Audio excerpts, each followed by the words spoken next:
भोजराज कंस जो है वो दरबार में बैठा हुआ था, यही सोच रहा था जो भी मैं राक्षस भेजता हूँ वो लौट कर वापस नहीं आते हैं, पता नहीं कहाँ चले जाते हैं, कहाँ नहीं जाते हैं, हमारे कुछ समझ में नहीं आ रहा है।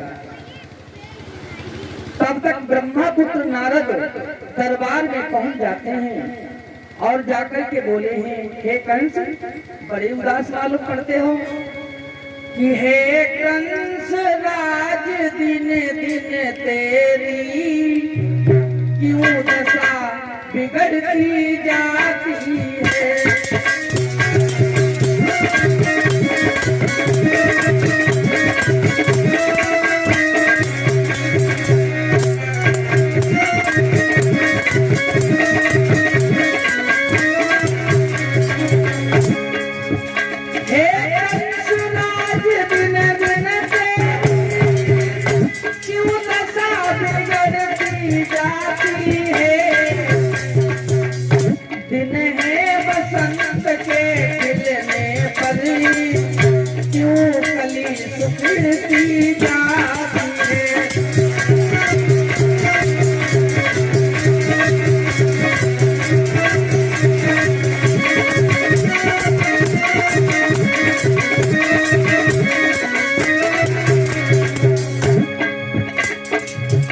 क्या बात है, मुसीबत क्या है, बोलो।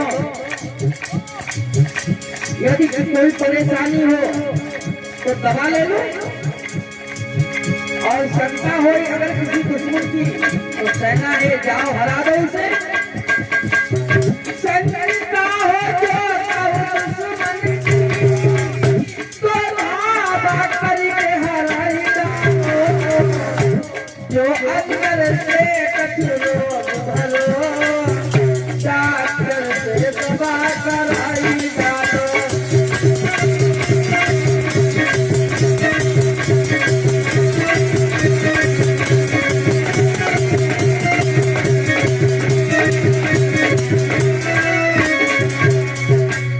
क्या बात है, बड़े उदास हो तुम, बोलो। भोजराज कंस कहने लगा, क्या बताएं नारद, हमने जिस किसी भी राक्षस को भेजा कोई राक्षस लौट करके नहीं आया, उसने कुछ भी नहीं बताया कि मेरा काल मोटा है कि पतला है, छोटा है कि बड़ा है, कुछ भी नहीं बताया। लेकिन कोई उपाय हो तो बताओ नारद।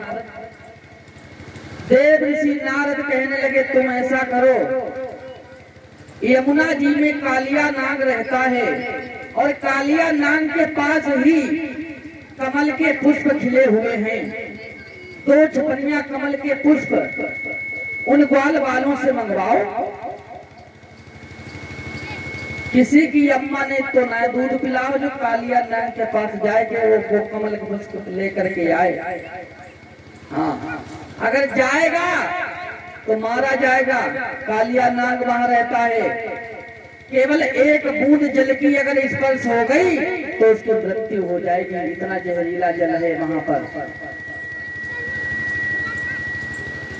देव ऋषि नारद ने जो युक्ति बताई, भोजराज कंस कहने लगा, तुमने मेरे मन की बात कह दी, मैं भी यही चाहता था कैसे मारे जाएं वो सब लोग। हमें कृष्ण और बलराम को ही मारना है, सब ग्वाल बालों को नहीं। अगर इसी भांति सब ग्वाल बाल भी मारे जाएं तो हमें कोई दुख नहीं है, क्यों, मैं नहीं मरना चाहता हूँ।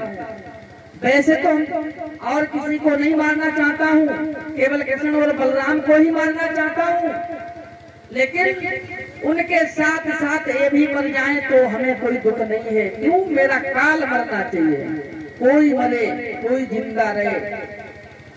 तुरंत ही भोजराज कंस ने एक पत्र लिखा और पत्र में एक बात लिखी, क्या,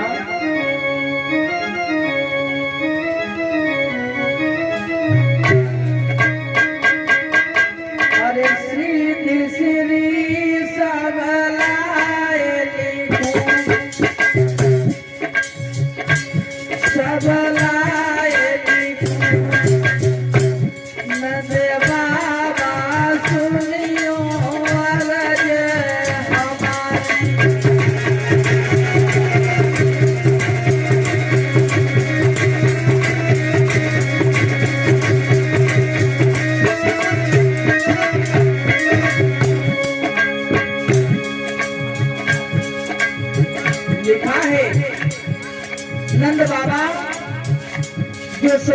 वृंदावन वासियों के एक मुखिया है, आपसे मेरा कहना है अरे तो छपना कमल के पुष्पा, कमल के पुष्पा तुम जइयो मथुरा रे सहाय।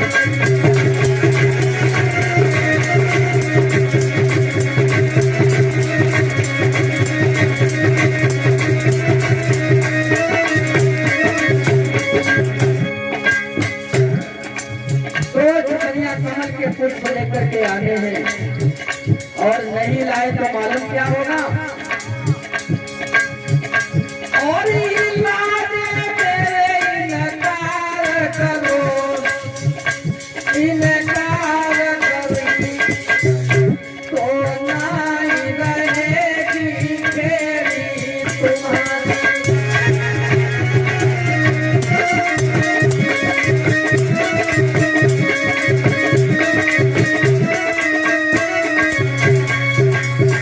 हमें 2 छपनिया कमल के पुष्प चाहिए, अगर नहीं लाए तो सबको जेल में डाल दिया जाएगा। मर जाओ या जिंदा रहो, हमें इससे कोई मतलब नहीं। पत्र लिखा, पत्र लिख करके वृंदावन में भेज दिया। इधर नंद बाबा ने जो पत्र पढ़ा आंखों में आंसू आ गए। ये क्या हुआ? जब से कन्हैया और बलराम मेरे घर में आए तब से कंस पता नहीं कौन कौन से उपाय करता है मारने के लिए, लेकिन भगवान की कृपा है मेरे पुत्र बच जाते हैं। कई राक्षसों को भेजा लेकिन मेरे पुत्र बच जाते हैं प्रभु की कृपा से। आज तो इसने ऐसा किया जो करना नहीं चाहिए था। अब हम क्या करें? कैसे कन्हैया और बलराम को, वृंदावन वासियों को कैसे बचाएं? अगर काली देह से कमल के पुष्प कोई लाने जाएगा तो वहां पर मर जाएगा, लौट कर नहीं आएगा, कमल के पुष्प भी नहीं आ पाएंगे। अगर नहीं दिए तो बोधराज कंस सबको जेल में डाल देगा। अब हम करें तो करें क्या? यशोदा मैया ने पूछा क्या बात है स्वामी, तुम रो रहे हो, आंखों में आंसू, बात क्या है बोलो। पत्र वो दे दिया। यशोदा मैया ने देखा खोलकर तो वो भी रोने लगी। और इधर गाय चराने के बाद भगवान कन्हैया शाम को घर पर आए हैं। उनके बड़े भैया बलराम भी हैं। रोता हुआ यशोदा मैया को देखा। मैया तुम रो रही हो? अरे मुझे भूख लगी है, माखन दो मुझे। और बोले अरे मांग रहो माखन रोटी गोपाल भैया।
भैया मुझे माखन दे दो, भूख लगी। मैया यशोदा कहने लगी बेटा आज ही आज के लिए आप माखन खा लें, और कल पता नहीं हम कहाँ होंगे, तुम कहाँ होगो, और नंद बाबा कहाँ होंगे तुम्हारे, कोई पता नहीं है। मैया ये क्या कह रही हो? कहाँ होंगे? बोलो ना, फिर रो क्यों रही हो? बोलो ना मैया। अगर किसी ने कोई बात कही हो तो मुझे बताओ, हम उसकी जिब्बा निकलवा देंगे, कटवा देंगे। और किसने अगर कोई गलत निगाह की हो तो मुझे बताओ, हम उसकी आंखें निकलवा देंगे। बोलो भैया, मुझे क्या बात है? तुम्हें शायद ये नहीं मालूम कि दारू मारेंगे 1 लाख तो 7 कोस उड़ जाएगा। और एक तमाचे में वो नहीं पाएगा।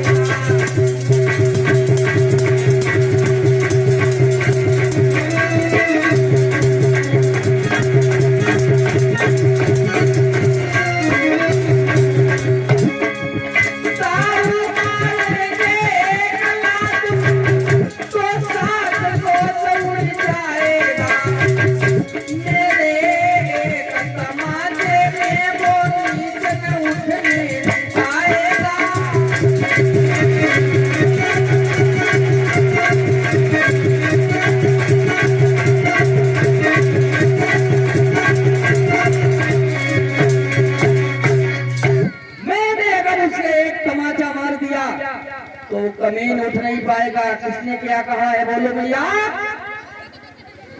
यशोदा मैया ने सारी बात बता दी।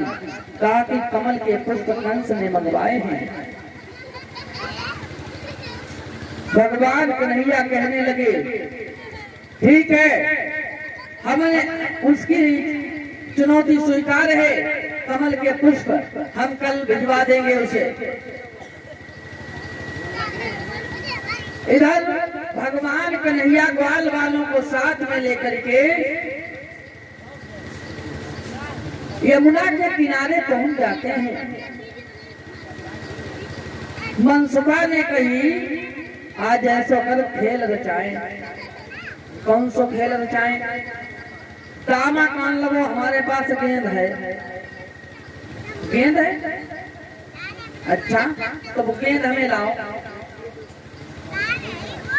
परीक्षित महाराज, गेंद का खेल किया, कैसे बताएं? अरे काली दह पर खेलने आयो नी बारो सो कान्हैया।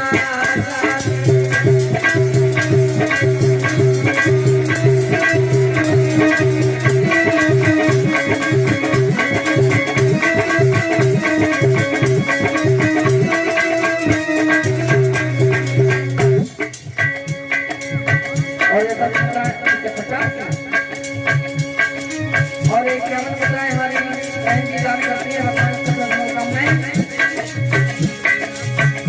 हरी काली दह पर खेलने आयो नी बारो सो कान्हैया।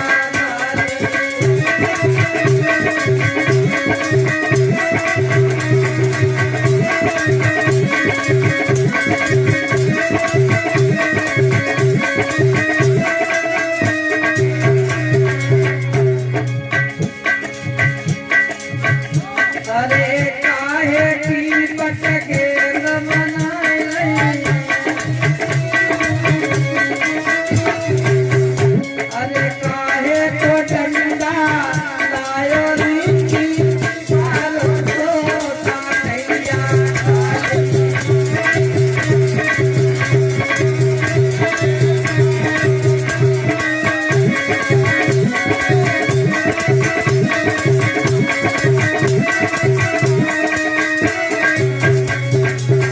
बोल लीजिए सभी लोग, ताली बजाते हुए बोले। हाँ, अरे रे सबकी पटके न बनाई गई,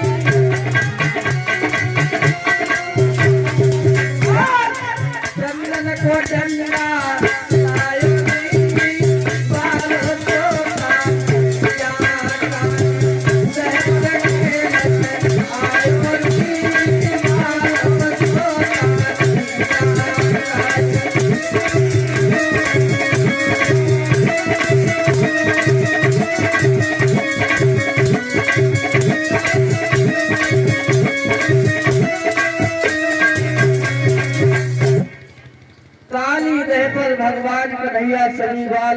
पहुंचे हैं, खेल खेलने लगे।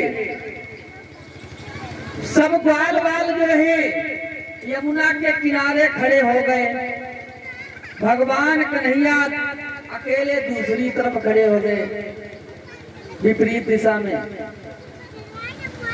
तो सब ग्वाल बाल एक दूसरे के ऊपर गेंद फेंक रहे हैं, ले गेंद मनसुखा, ले दामा गेंद ले। और बाद में भगवान कन्हैया के पास में गेंद की बारी, सेवक राम जी जब गेंद आई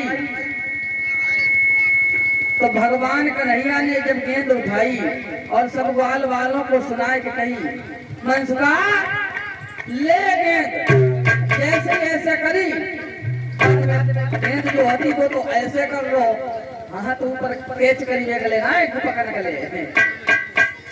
तो कन्हैया ने गेंद छोड़िए ना। फिर बाद में दामा के ले गई, ए दामा ले गेंद, हाथ गेंद तो हाथ ही में है, खाली झटकाए गेंद, ऐसे झटकाते रहे इधर उधर।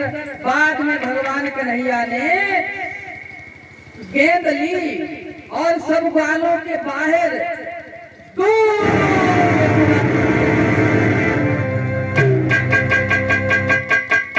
हुआ ऐसा, अरे मारी टोल गेंद गई दा,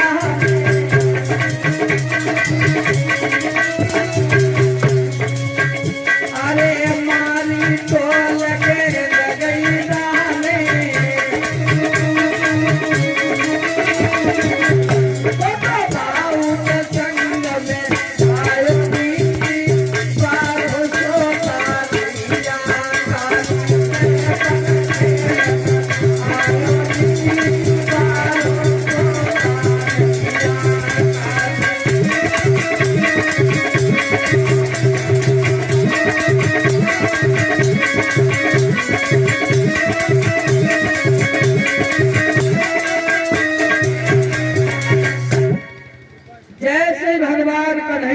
यमुना में गेंद जैसे फेंकी और उसके संग में भगवान कन्हैया भी चली पड़े। क्यों चली पड़े? वैसे जाते नहीं, वहां पर दामा की गेंद रहे, दामा भज के काल में पकड़ लो कन्हैया, कन्हैया तूने मेरी गेंद फेंक दी, अब हमारी गेंद हमें चाहिए। कन्हैया कहने लगे हम तेरी गेंद घर पर बनवा देंगे।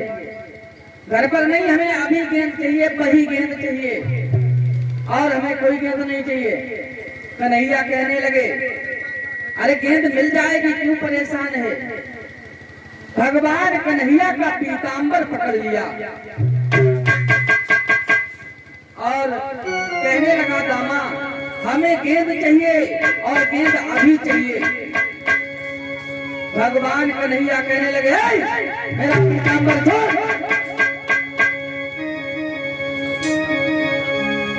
नाहक गेंद के छितड़े पर क्यों किसे उखाड़े देता है, और सड़े हुए कपड़े पर क्यों पीतांबर फाड़े देता है।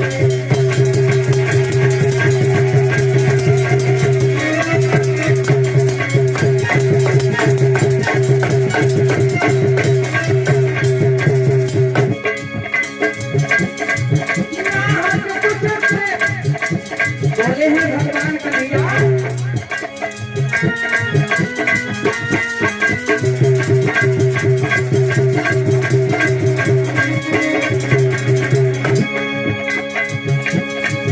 क्यों सड़े हुए चितड़े पर क्यों पीतांबर फाड़े देता है, अरे सड़े हुए चितड़े पर क्यों पीतांबर फाड़े देता है।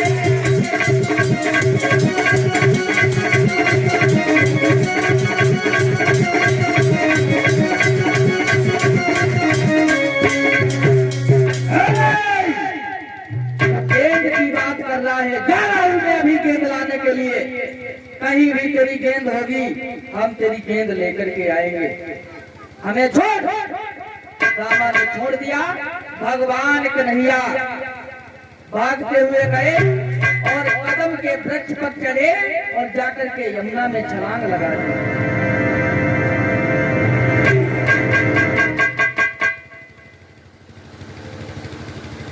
और भगवान कन्हैया जो हैं यमुना में